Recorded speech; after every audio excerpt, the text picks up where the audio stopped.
Jake, you ready? All right, I'm ready. Hey, my name is Lyle, and I'm up here in the Black Hills above Rock Candy. Saturday morning, and I wanted to post a reply. I'm looking at my dog over here.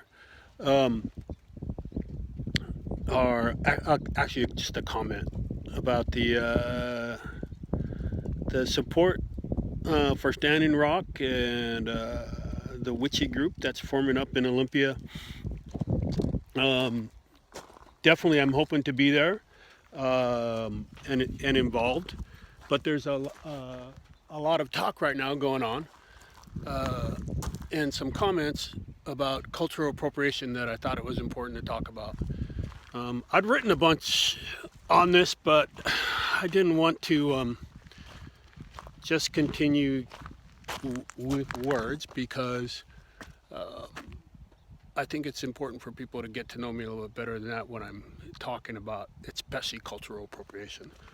So, so we're up here in the hills, walking around.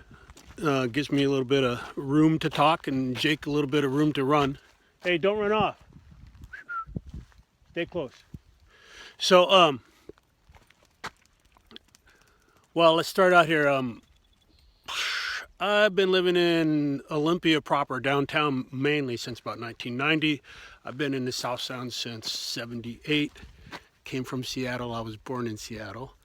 I think all that time I spent a year in Texas, and that's the most I've been away. Except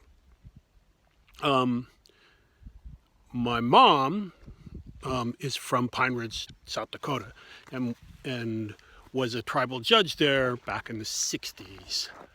So I'm part Lakota Sioux. I definitely have a big part of my family in the Dakotas. I've lived some years on the reservation back there as a child. After my dad died, we went back there.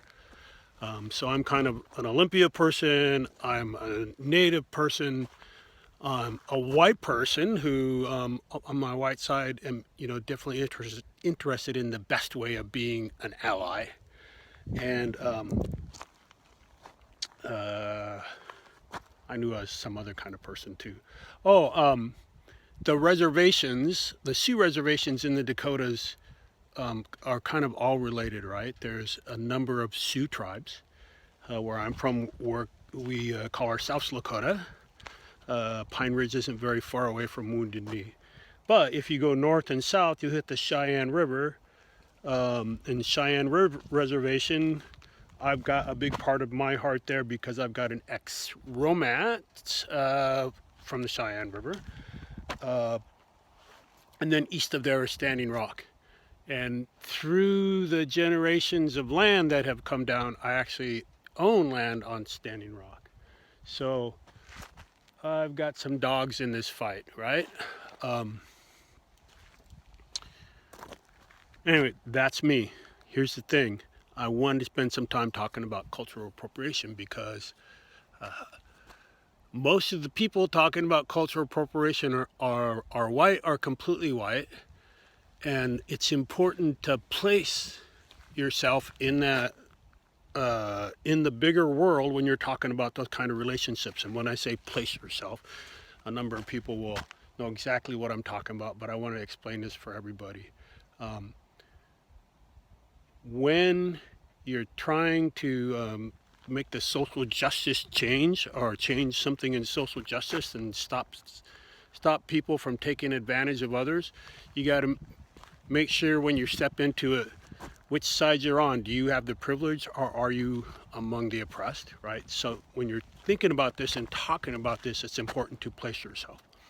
And I want to start out with that idea because there's a number of people who view worrying about cultural appropriation as being overly worried and think that there's like might be some politically correct policing going on.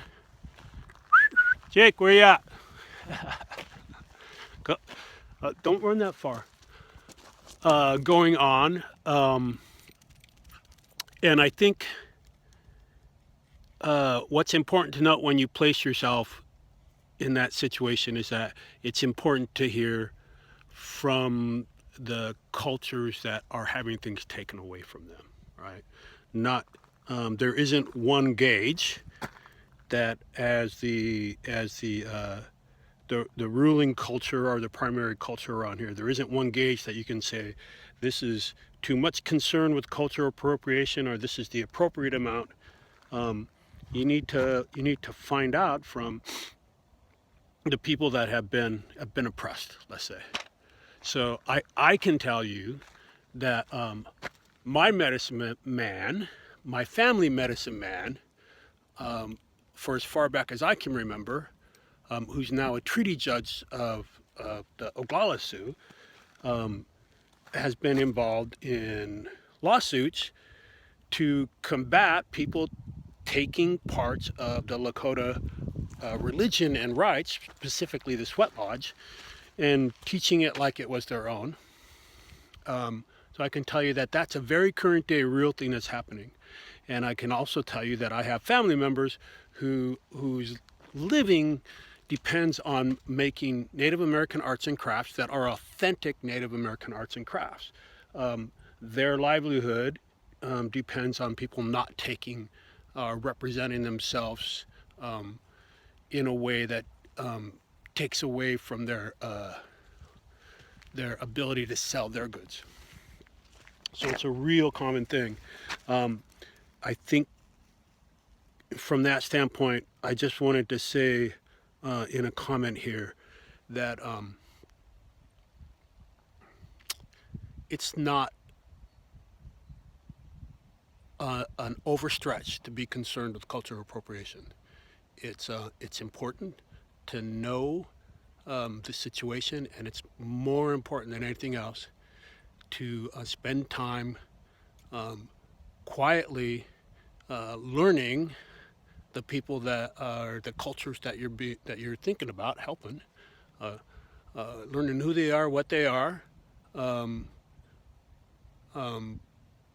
listening to them and finding out how you can support them. Being an ally isn't about drawing attention. It's about standing with, and that from from myself, when I'm present as a white person, I want to hold that space, right, and lock arms with people.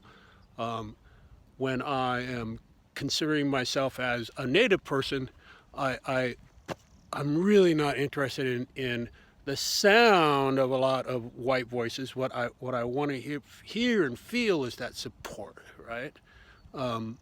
So, well, think about that, and we'll see what happens.